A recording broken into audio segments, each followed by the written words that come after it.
if you look at software factories, if you look at any of the sort of innovation, even look at some of the stuff happening in the Navy with PEO, IWS, where they're bringing software and testing in. I think that might be the sort of philosophical takeaway is, hey, good enough is going to be great if you get it into your users' hands early.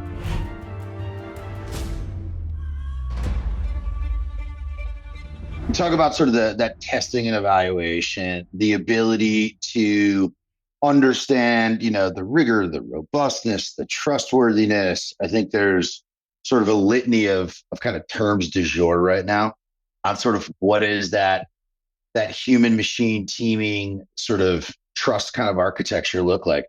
How does that, or using that as a model, let's dig into those challenges of transition, right?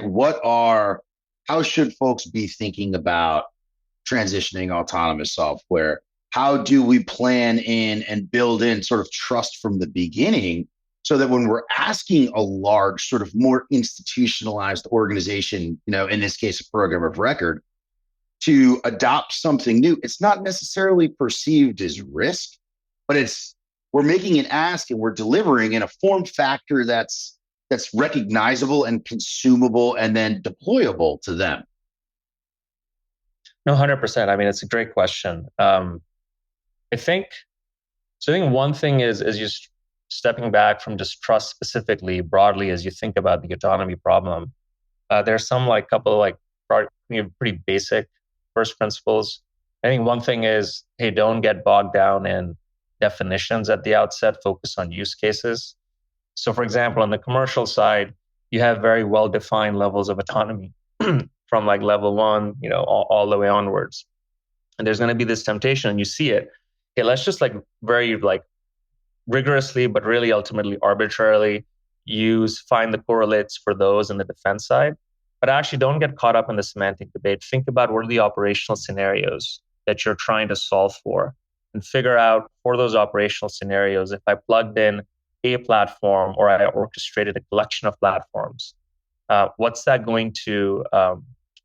autonomous system or that collection of autonomous systems look like? So I think that's just a basic principle. And then within that, you figure out, hey, okay, it turns out trust is a really key component between the human and the machine. And then based on the scenario, that trust is going to vary. Sometimes you need a lot more, sometimes you need less. If it's a fully autonomous system collaborating with a partially autonomous system and a crewed aircraft, the trust metrics you're going to need are going to be very different. I think the other thing here is getting the software right is really critical, which again, it's obvious to you, it's obvious to me and many other of our friends. It's not obvious to me that it's obvious to folks in the department.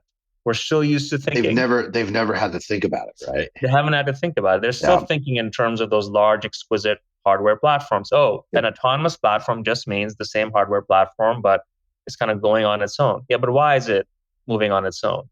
It's the software piece of it. You have to get that right.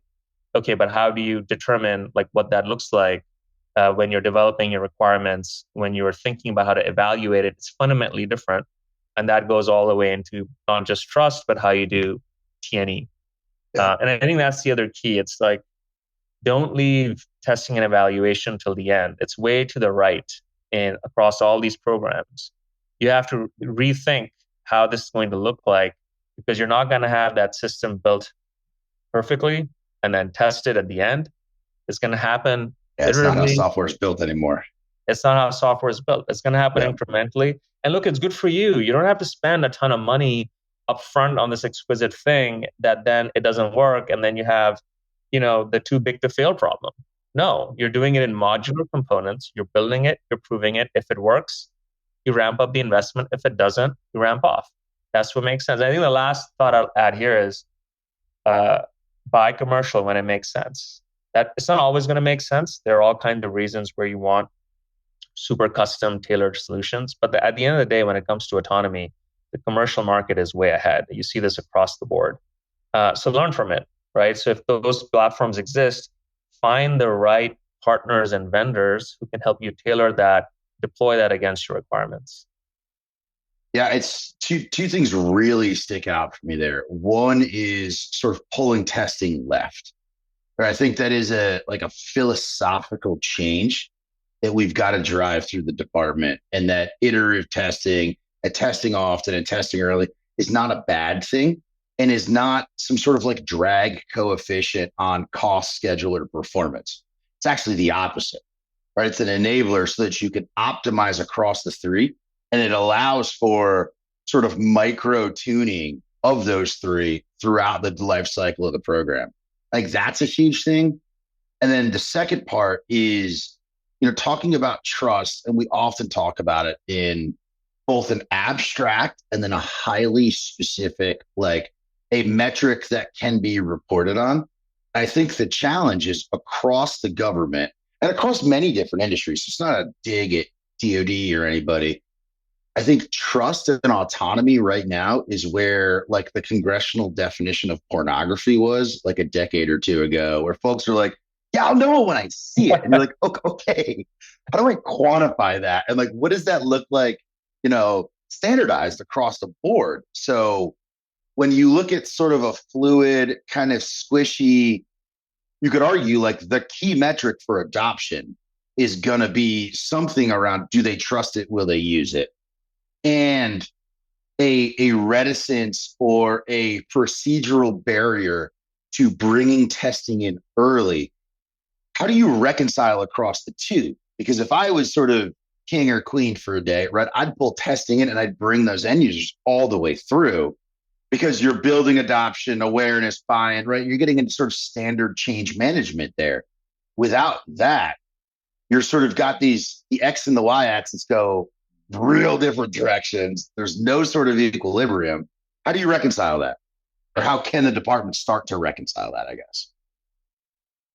Yeah, it's a great question. I'm not sure. I do think it falls on to the change management side of what you're saying, which is you have to understand that building these kinds of systems and validating them and getting them into the hands of warfighters is fundamentally different from before. Uh, you don't actually have to a priori figure out, and this is maybe the most heretical thing I'm saying here, you don't have to a priori figure out exactly what trust looks like.